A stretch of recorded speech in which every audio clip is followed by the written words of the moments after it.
이 책 하나로 내 인생을 바꿀 수 있을 것 같다 라는 확신이 들었습니다.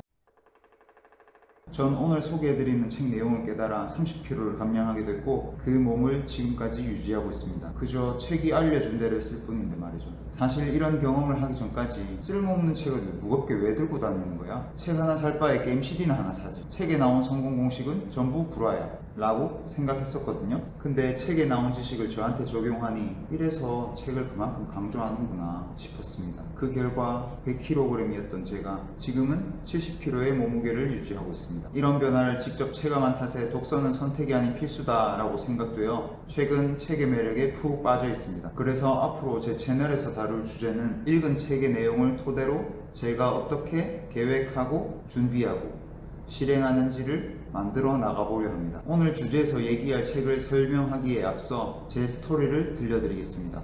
그래야 이 자식이 이런 이유로 이 책을 선택하게 됐구먼 이라고 하실 거라서요. 저는 학창시절 뛰어난 외모로 친구가 많이 없었습니다. 복도를 걸어 다닐 때나 점심을 먹을 때면 야 저기 봐 돼지가 두 발로 걸어 다녀.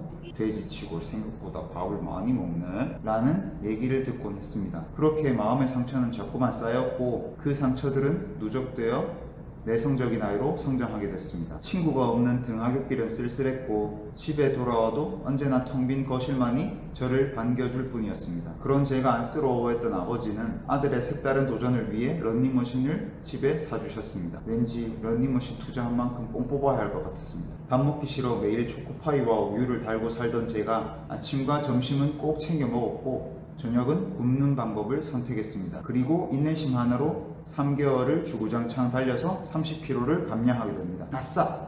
드디어 살 뺐다! 라고 생각했지만 그 기쁨은 잠시 마주친 신기루처럼 사라지고 말았습니다. 왜냐고요? 소식하며 운동했던 게 화근이 되어 폭식으로 이어졌거든요. 쉽게 말해 요요 현상이라고 얘기하죠. 작은 성공에 심취한 나머지 체중은 다시 90에서 95kg까지 원상복귀하게 됩니다. 그래도 운동을 계속 하긴 했는데 이놈의 야식은 끊질 못했네요. 20살까지 먹고 운동하고를 반복하며 15kg의 체중이 들쑥날쑥하게 됩니다. 이때 정말 불규칙한 생활을 하다 보니 여드름은 얼굴을 뒤덮다시피 못해 턱까지 번졌습니다. 누구에게도 이런 얼굴을 비치기 싫어 은둔형 외톨이처럼 집에만 거의 있다시피 했습니다. 체중의 변화도 주기적으로 있다 보니 36, 34 두 사이즈를 항상 들고 있어야 했습니다. 사실 이런 상황에 놓였다고 언제까지 혼자만의 세계에 갇혀 있을 수는 없는 노릇이었습니다. 그래서 알바를 통해 사회생활을 경험해보기로 결심했습니다. 그렇게 면접을 보러 간 10곳 모두 퇴짜를 맞게 됩니다. 카페 위주로 갔었는데 90kg의 몸집과 여드름이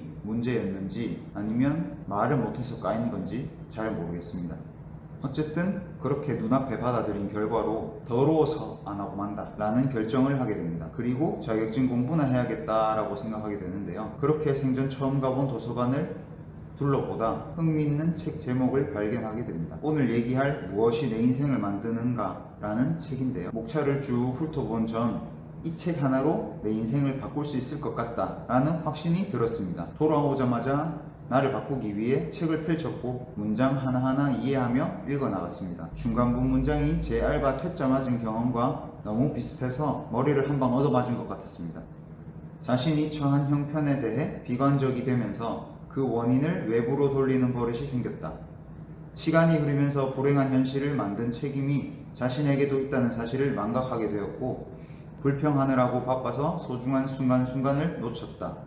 난 내가 가진 문제를 해결하지 않고 다른 사람이 나를 거절한 거에 대해 불평, 불만만 늘어났구나 라는 걸 느끼게 됐고 제가 처한 현실을 달게 받아들였습니다. 그리고 이때부터 어떤 문제가 생기면 글로 써보는 습관을 가졌던 것 같아요. 뭘 알고 그렇게 한 건 아닌데 이 방법이 논리 흐름에 맞춰 문제를 해결할 수 있게 많은 도움이 됐습니다. 그래서 부정적으로 바라보기보다 객관적인 파악을 해보려고 펜을 들었죠. 제 문제가 뭔지 써봐야 알 것 같아서요. 그렇게 써내려간 문제는 1번 야식을 먹는다, 2번 체중이 늘어난다, 3번 운동을 한다.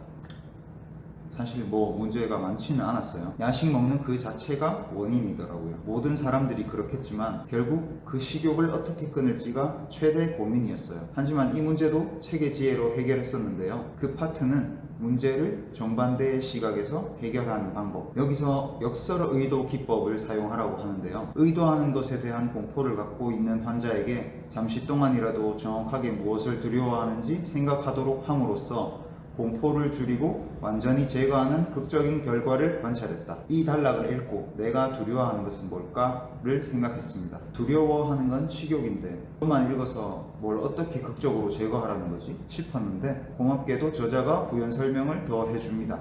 역설 의도 기법은 우리 자신을 설득하는 것과는 정반대다. 역설 의도는 환자가 두려움을 무작정 억누르는 것이 아니라 오히려 과장되게 표현하는 것으로 두려움을 극복하는 방법이다. 이걸 저는 이런 방법으로 적용했습니다. 식욕을 못 참는다?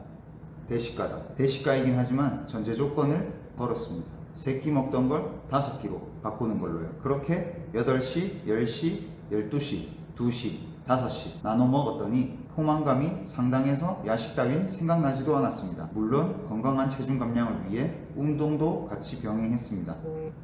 그 패턴으로 2개월에서 3개월 해봤습니다. 그랬더니 5년간 오락가락 하던 체중을 70kg로 만들 수 있었습니다. 10년이 지난 지금까지 몸을 유지하며 밤 6시 이후로 먹는 건 병처럼 주의하고 있습니다. 책이 알려준 대로 내 상황에 맞게 적용했을 뿐인데 문제를 해결할 수 있었습니다.